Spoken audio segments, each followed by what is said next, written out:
what are my results so far from going on the carnivore diet? Well, my cravings, gone. Bloating, gone. Inflammation, gone. Feeling like I'm an 80-year-old woman when I get out of a chair, gone. Which is awesome. I think I'm going to cancel the doctor's orders to go on HRT for perimenopause. I mean, if you're someone who's actively getting your medical information from YouTube and TikTok and Instagram as well, then you would know HRT is really a hot to trot issue, and it can hurt like shoulders and your joints and make you feel really stiff.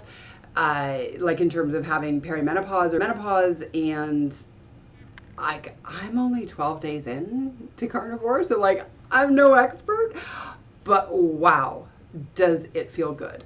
And actually, I haven't felt this physically good since I did a 9.5-day water fast.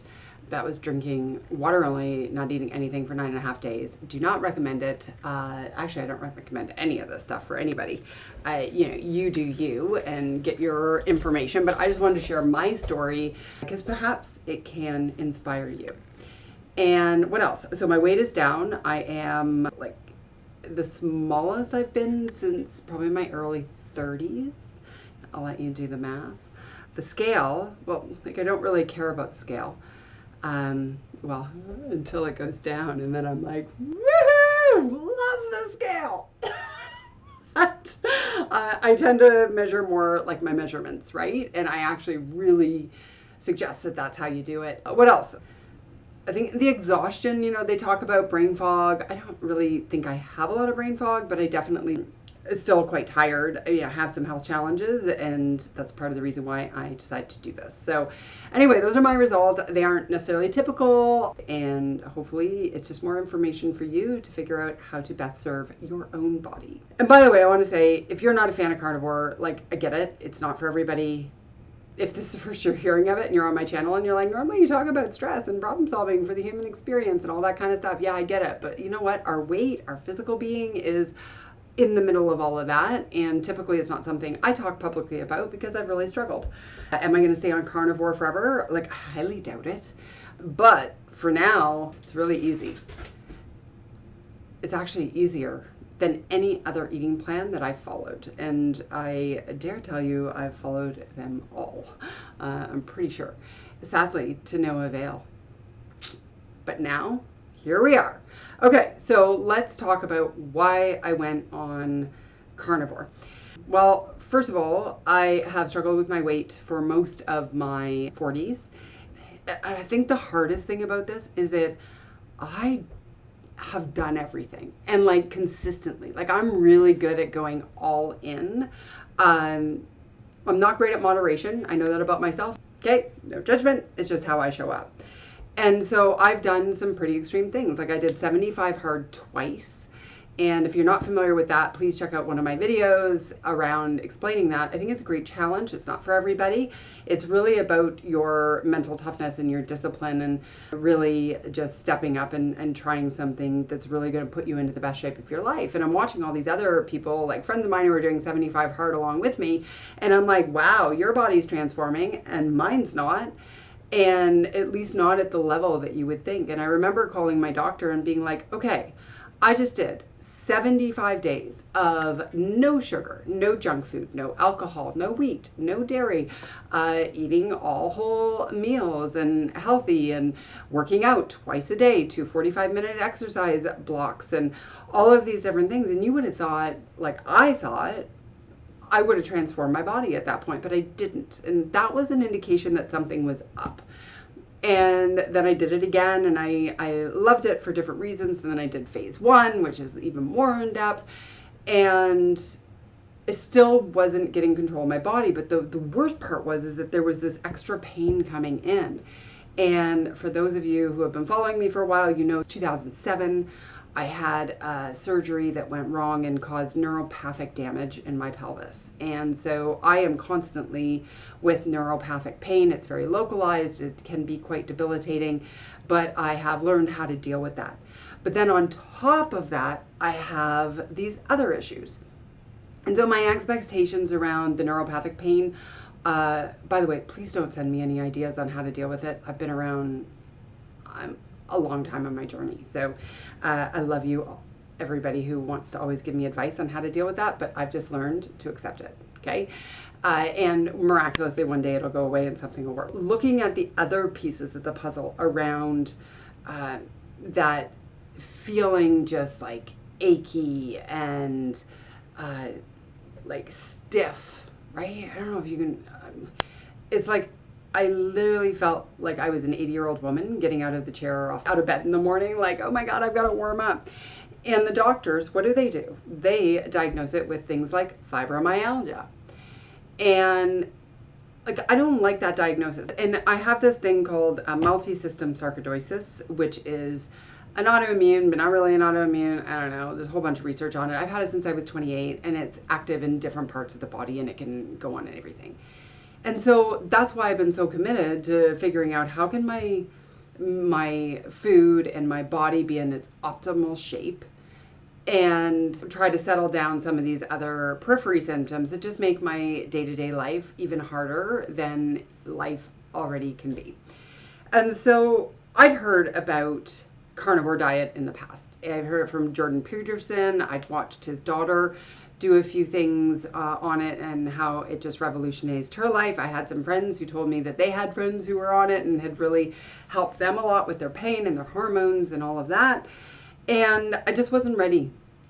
Like, for whatever reason, I wasn't. And then I was driving along and I heard Tom Bilyeu, who was doing a podcast, one of my favorites, actually Tom and his wife, Lisa Bilyeu. I can fangirl on them. They have, like, I have some favorite thought leaders who I watch, and they are definitely in the top 2 or 3, okay? And maybe they're the first. I don't know. I'm not going to put, you know what? They offer high value. They have impact theory, health theory, women of impact, relationship impact. I think that's what their relationship show is called. But anyway, awesome. Go listen to them. They're brilliant. But here's the thing. Tom pissed me off. And he pissed me off because he said something to one of his guests. He's like, well, actually, he's very laid back. He doesn't say, well, he sits back. He goes, you're very built. And I wish I could find the clip. I couldn't today. But he's like, you're very built, and to his guest, and he said, whenever I have people come in and they want to talk about health or, mindset or anything like that, and their body isn't optimal, I, in my mind, think, well, there's a red flag. There's something wrong because their body's not working, so obviously they aren't disciplined or whatever, and obviously I'm paraphrasing. And I remember I was like driving along, yelling into the thing. I'm like, yeah, Tom. Sorry, I meant to mean that. Like, he's awesome. But I was like, I get it, because it's easy for someone to look at the external and make a judgment about that. They don't know that you or I have done everything in our power to try to figure out how do we get better. And like, my message, like, I live what I teach, right? Like, I talk about how to reframe stress, use it as your superpower, how you can create harmony inside in the workplace, optimize that performance, like all of those different pieces. But the struggle of getting my physical being under control has been tough. So all that to say, I'm like, something's got to give. Someone in my life, he did it, and 3 days in, and his body was transforming, and he's like, oh my God, Ellie, you got to try this. And I'm like, okay, I'm in. And by the way, all those results that I told you at the beginning of the video, like, you have to understand, like, I've only been doing this for 12 days. Okay, that's the crazy part. And he said to me, he said, Ellie, I think it's less about what is meat doing for the body. That's not the question. The question is, what is all the other food doing to the body that is causing the inflammation, the bloating, the spirals up and down of energy? And, even though I'm still tired, I will tell you I'm more consistent, which feels really good. But what is it? Like, my staples were vegetables, a ton of mushrooms, spinach, onion, garlic, and then I cut those out because they were supposedly really whatever, tomatoes, I'm trying to think what else I would eat, chicken, pork, like pretty good diet. And then of course, you know what? I'd get hormonal and I'd go out and have nachos. Yay. But if you can't live your life with having nachos every now and again, why do we want to live our lives like that, right? Anyway, I digress. So I gave it a shot. And first day or two was pretty tough because it was weird. It's like, why am I eating all this meat? And then I kind of switched over and haven't looked back. What I find fascinating is how few cravings I have. 2 nights ago, something happened in my family and just a real true survival stress situation. And I noticed the tendency that I was like, oh my God, let me go to the pantry. And I don't even know if I ever noticed this about myself, but because there's no variability in what you're going to eat. So I was like, well, what am I going to eat? Because now I'm like really upset about something. It's a legitimate survival stress situation, which if you're familiar with my frameworks, basically means it's something that you can't escape. It is a signal that someone you love or yourself are in danger and your security or safety is threatened. Okay, that's my definition of true survival stress. And I needed something. And then I went to the barbecue and put a burger on and ate that and was totally satisfied. Totally weird, right? But it works.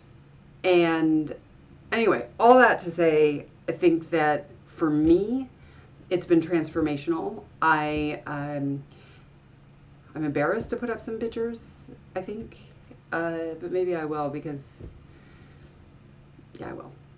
You know what? I can do it. I tend to hide as much as I can of the wit, but it's really made a big difference in how I feel, how I look, and I don't know what the future holds. I don't know if I'll be carnivore forever. Maybe I will, maybe I won't, but today it just feels like I'm smaller, I'm less inflamed, and feeling better. After years of struggle with my weight, and after years of doing everything in my power to actually adjust the weight. Okay, so I hope that helps you. I mean, obviously, you got to do what you got to do for you. I know a lot of people are actually picking up on carnivore right now, and you know, thanks Joe Rogan, thanks Jordan Peterson, thanks all these incredible influencers who are offering it. A couple tips as you get started. Number one, it's really great to ease into it. I've done intermittent fasting or time restricted feeding for a very long time. So that is easy for me. I'd already given up wheat at the beginning of the year. I don't eat a lot of sugar, so I was kind of like already prepped and primed to get into this. Okay, so there wasn't a huge transition, so that's one thing. Second thing, get your information from really credible sources. And there's a lot of people out on TikTok and stuff who are trying to give you, you know, recipes that look like pizza. There's a whole video that I watched that I thought was really brilliant. And the guy was like, look, if you're trying to make things look like your old cravings, even though it's based on me, your mind doesn't know the difference, and it's waiting for the big push, the sugar crash, right? And so anyway, there's a lot of stuff, but there's also going to be people who are not going to believe in what you're doing. It's like you have to make your decision for you, not for anybody else. And I was actually at the neurologist the other day, and because my weight had gone down, and that's why I wasn't at the neurologist, but I was there and my weight went down. I was like, woo, that's the least I've ever been in a hospital before. And he's like, oh, good. And he's like, oh, you didn't do anything stupid like keto. And I'm like, no, not doing keto, but I'm doing carnivore. By the way, keto did not work for my body at all. I did not lose weight. I was great on my macros. I had my calories in check. It did not serve my body. I think that there's something that I've eliminated that was causing my body harm. And I'm hoping that this will help get me to a really, really healthy weight. And then what I will do is I will very slowly introduce single foods so that I can see how my body reacts to them. It really is. Carnivore diet is the ultimate elimination diet. So, yeah, I'm excited about that. I'd love to know about your experience with it. If you want to let me know in the comments, and if you want more videos on stuff like this, I will happily offer those. All right, have the best day. And I'm going to go get myself some meat.